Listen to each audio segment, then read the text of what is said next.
Ladies and gentlemen, today let's talk about education, a crucial element of all of our lives. And in our lives, every aspect from technology to social norms is constantly evolving at an unprecedented rate. Some say that the world has changed more in the last decade than it has changed in the whole previous century. So is it surprising that teachers and educators are facing challenges because of the demands of this rapid change? Of course, it's not surprising because it's true. The pandemic has brought to light and already partially redefined the roles of teachers and students. This shift of the paradigm of education from knowledge transmission to students' active engagement is already in progress. And of course, our classrooms do not look like this anymore. But as the process of changes is happening at this accelerating scale and pace, even the most dedicated and experienced teachers are struggling with the uncertainty of how to adapt or how to extend their teaching repertoire.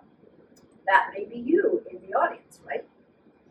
So let's talk about it for a while, and as this uncertainty needs to be alleviated and a solution needs to be found. As you heard, my name is Beata, and I've been an educator in international schools and intercultural environments for several decades. Today I want to share with you some of my knowledge and strategies that I have successfully implemented to support students in achieving success in learning, because I know that teachers worldwide struggle with similar student issues. As a dedicated, innovative practitioner, I believe in providing my fellow educators with practical tips so that they can begin addressing their immediate classroom challenges. Because most of them are probably asking questions like, why aren't my students learning? Are they bored with my subject?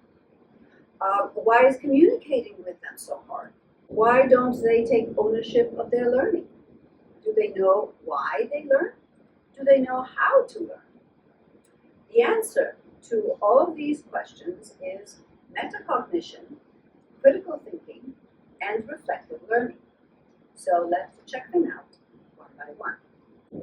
Briefly, metacognition is one's awareness and control over one's thinking of learning. This can be further divided into metacognitive knowledge and metacognitive regulation. You may already know very well that metacognitive knowledge comprises declarative knowledge, knowledge about how the brain and memory work, knowledge of different learning methods and strategies, procedural knowledge, knowledge about how to implement different learning strategies, and conditional knowledge, knowing when and why we need to use these different strategies. Metacognitive regulation, in short, is the ability to plan, monitor, and evaluate one's own learning process. This sounds awesome, doesn't it? Now that's a superpower, and monitoring, that kind of means managing, right? And evaluating, that's brilliant. And wouldn't it be great if our students and young people could actually do it? Well, let me tell you, they can. And yes, their teachers, coaches, mentors, facilitators of learning can help them achieve it. Metacognition and reflective learning can provide a much needed positive boost in altering the learning mindset. This is regardless of age and regardless of field of study, especially helpful when students are overwhelmed, when they are tired, when they are simply worn out and ready to quit. That has been an issue recently, especially during and after the pandemic. Teaching students to think metacognitively can also support young people worldwide in the current mental health crisis. You may ask, why is it so powerful? Because combined with critical thinking and reflective learning, metacognition is a very useful tool for developing the competence of self-management. We know that it refers to a set of skills and abilities that enable people to effectively regulate and control their own behavior, emotions, and thoughts in a way that fosters personal and professional growth. Very powerful, isn't it? Effective regulation and control. And let's remember, our mission in education is to educate for life, like in lifelong learning, right? So this competence is crucial to achieve this state. So fostering personal and future professional growth is also a very, very important element. So the competence of self-management can be enhanced with critical thinking, reflective learning, and metacognition. And it involves several key components. Self-awareness, understanding one's own emotions and strengths and weaknesses and values and motivators. This includes being mindful of how these factors influence a person's behavior and decisions. We don't actually teach that at school. But if we think in terms of our students, their young minds can definitely benefit from such understanding, which we as educators can incorporate into our lessons as we teach our respective subjects and content. Emotional regulation, the ability to manage and respond to one's emotions in a healthy and productive manner. This includes staying calm under pressure, handling stress, and avoiding impulsive actions. Again, we increasingly encounter youngsters who are unable to handle stress and act impulsively. Teaching them how to manage their emotions is essential. Next is self-motivation, the ability to set personal goals, stay committed to achieving them, and maintain a positive attitude despite obstacles and setbacks.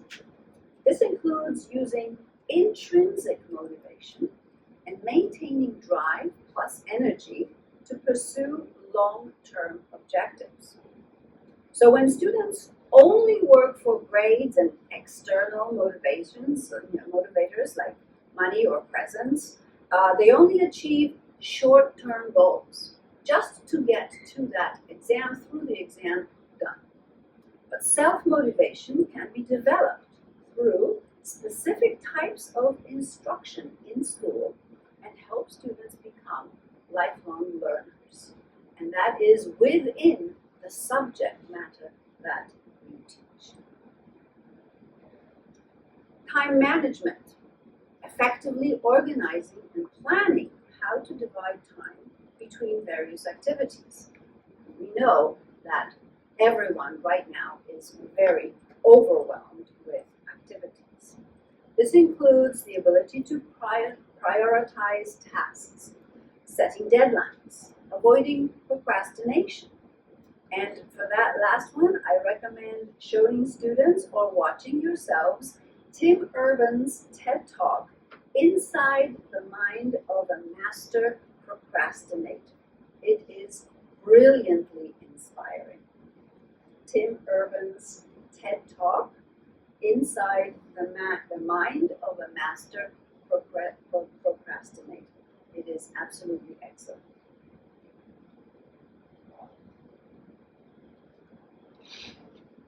The next one is adaptability. This is a crucial element in the 21st century. The ability to adjust one's approach or behavior in response to changing circumstances and new information, which of course we know doubles practically every day. This includes being open to new ideas, learning from experiences, and being flexible in the face of change. So this is a crucial skill to learn when the future is so full of uncertainties, and adaptation to constantly changing circumstances may actually be life-saving. Stress management, we mentioned it briefly, recognizing the sources of stress in one's life and using strategies to manage it effectively.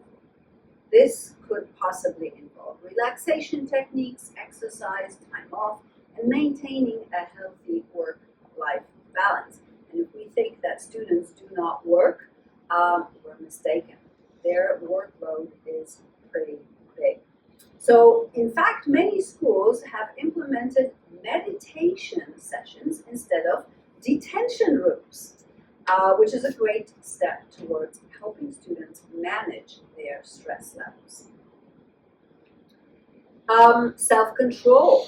Self-control is the capacity to control one's impulses, emotions, and behaviors to achieve long-term goals. Again, not short-term, but long-term goals. This involves resisting short-term temptations and delaying gratification for future benefits. Pretty difficult for youngsters.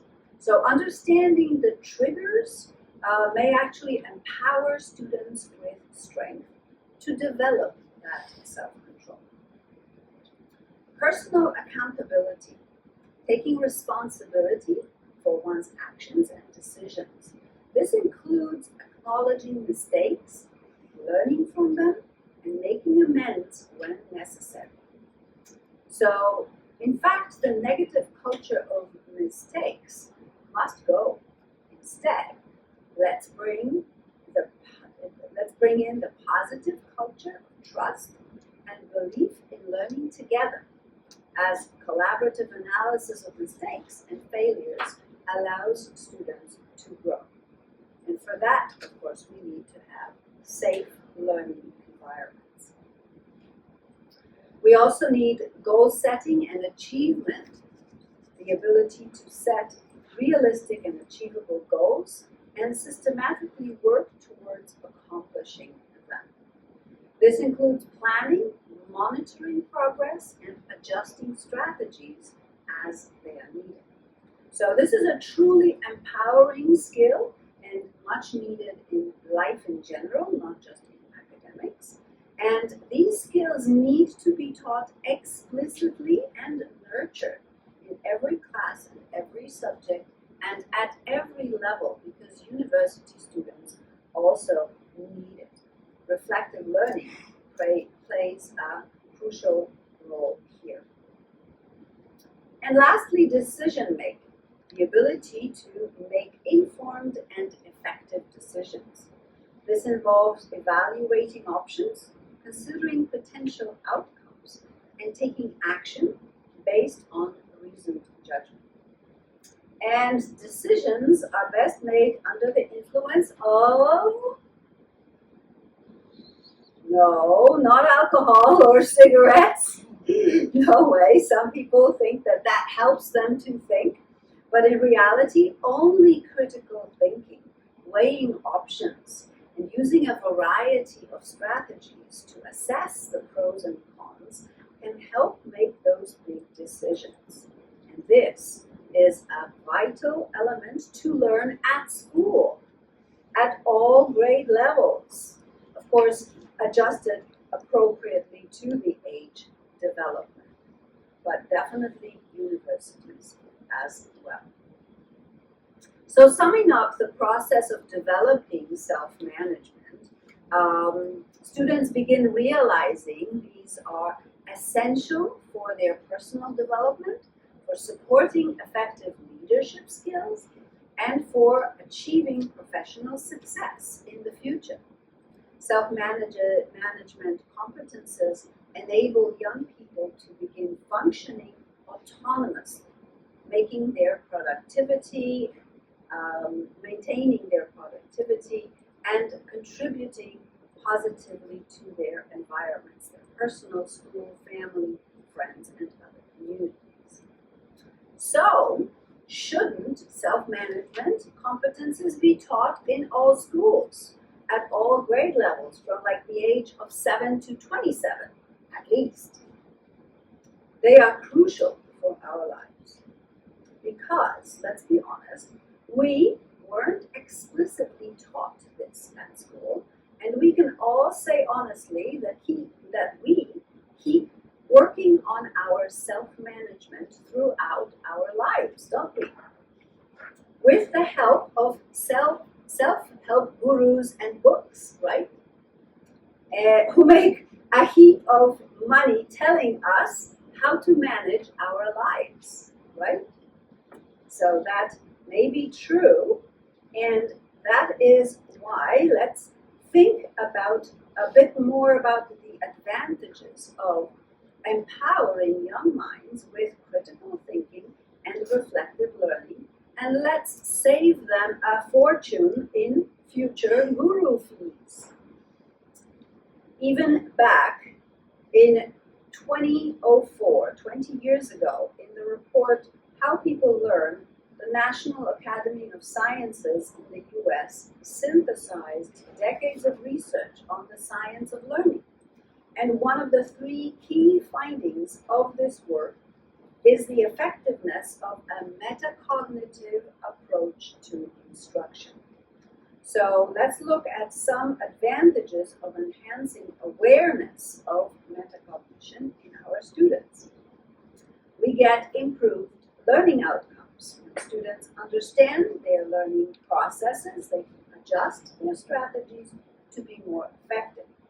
For instance, if a student knows they learn better through visual aids, of course they can seek out diagrams or charts to help them grasp complex concepts. Increased independence. Metacognition encourages students to take charge of their learning, to take ownership of their learning. So instead of relying solely on the teacher, they start to identify and use resources and strategies that work specifically for them. And this independence is essential for success both in and out of the classroom. And by the time students reach university level, it needs to be fully developed. We'd like them to be fully developed and fully independent by then, right? So that would be great. Better problem-solving skills. Reflective learners are better problem solvers. That's a fact. Why? Because they approach problems methodically, breaking them down into manageable parts, reflecting on each part before and during the process, and evaluating possible solutions. This skill is invaluable not just in academics, but in everyday life. And enhanced critical thinking. Critical thinking and metacognition go hand in hand. By reflecting on their thought processes, students develop a deeper understanding and are more likely to question assumptions and consider multiple perspectives. So in a nutshell, both teachers and students can gain from implementing critical thinking, reflective learning, and metacognition. Empowering the students also means empowering the teachers. So let's briefly check out how this empowerment can actually unfold in the classroom. First of all, in order to teach metacognitive skills and enable students to check where they are in their learning process, students need to understand the basics of how the brain learns and remembers. That's why we need to explain it to them, probably just very plainly. Like, we can explain about the two types of memory, working and long-term. That working memory can hold only 4 to 7 items. So in reality, learning too much at one go is practically impossible due to the cognitive overload.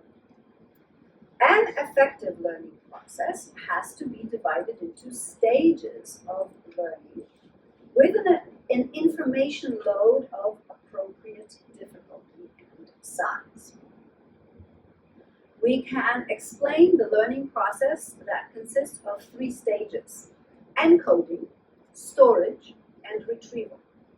Moving the information from working to long-term memory takes time and requires appropriate teaching and learning strategies such as interleaving, which is mixing different types of problems or information, so not just working on one type of problems, and spaced repetition, so performing repetition at intervals. Time, of course, is also needed for consolidation of memory, so an effective learning process has to be divided into stages of learning with an information load of appropriate number and good quality of retrieval sessions.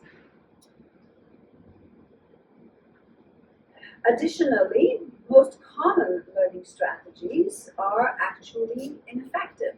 Research shows that they are rereading the notes or chapters from books. Students do that over and over again, but the purpose, of course, is to achieve familiarity with the text, to try to understand and know what is written, and also doing only one type of exercises. So both of these strategies are in fact the most ineffective types of learning strategies. Sometimes they're called illusions of learning. So understanding how the brain learns and remembers is crucial for teaching metacognitive skills. It helps students monitor their learning process and empowers them for further development of critical thinking skills and reflective learning. So now comes the development of critical thinking skills, and how do we proceed with that? In order to develop critical thinking skills, we can encourage questioning, analyze different perspectives, practice problem solving, and once again, engage in reflective thinking. So we can create a classroom environment where students feel comfortable asking questions and engaging in open discussions. For example, using Socratic questioning to stimulate deeper thinking and exploration of ideas. They can practice problem solving and reflective thinking. So if we incorporate real-world scenarios and case studies into lessons, this will encourage students to apply their knowledge and think critically about real solutions. So having students reflect on their problem-solving process and outcomes will improve their reasoning skills as well. Providing exercises that focus on logical reasoning, such as puzzles, debates, analyzing arguments, will also encourage students to consider and discuss multiple viewpoints, multiple solutions, to develop a well-rounded understanding of the issues. And when we add to this reflective learning, to close off the topic for empowering young minds with critical thinking and reflective learning, we can truly empower young minds, inspire them with an extra boost of motivation to learn. And how do we boost that motivation? Think, pair, share activities. I know you probably are familiar with them. You're probably using these learning and formative assessment strategies, but perhaps you have never asked the students to think about their learning. So after such an activity, which does encourage reflection and allows students to refine their ideas, ask them the question, so what does this mean? And let them think, what have we just done? Why have we done it? How have we done it? And that is a new level of thinking for them. Reflective journaling, for example, can encourage students to regularly reflect on their learning experiences, to write about what they learned, how they approached problems, and what they might do differently in the future. And when they reread their notes, teach them also to ask themselves, so what does that mean? And finally, apply peer review and feedback sessions. You can organize these sessions where students review others' work and provide constructive feedback. But of course, first, we need to teach them how to do it. This not only helps them reflect on their own work, but also learn from their peers' perspectives and approaches. So to conclude, let's reflect on our learning today. We're navigating the ever-changing landscape of education. True? Show of hands? Yes? It's vital to arm our students with the skills they need to excel in academics and in life. Yes? Show of hands? Yes. Prioritizing critical thinking and reflective learning can revolutionize their academic journey and life beyond the classroom. Is that true? Yes. I see nodding heads. So, by fostering an environment that champions questioning, problem solving, and self-awareness, in other words, by empowering young minds with critical thinking and reflective learning, we can transform our students into independent and resilient thinkers. Education is not just about imparting knowledge anymore, it's about igniting a passion for lifelong learning and growth. So let's embark on this mission to truly empower the young minds in our classes to conquer any challenge they encounter in their lives and academic lives as well, and help them shape a brighter future.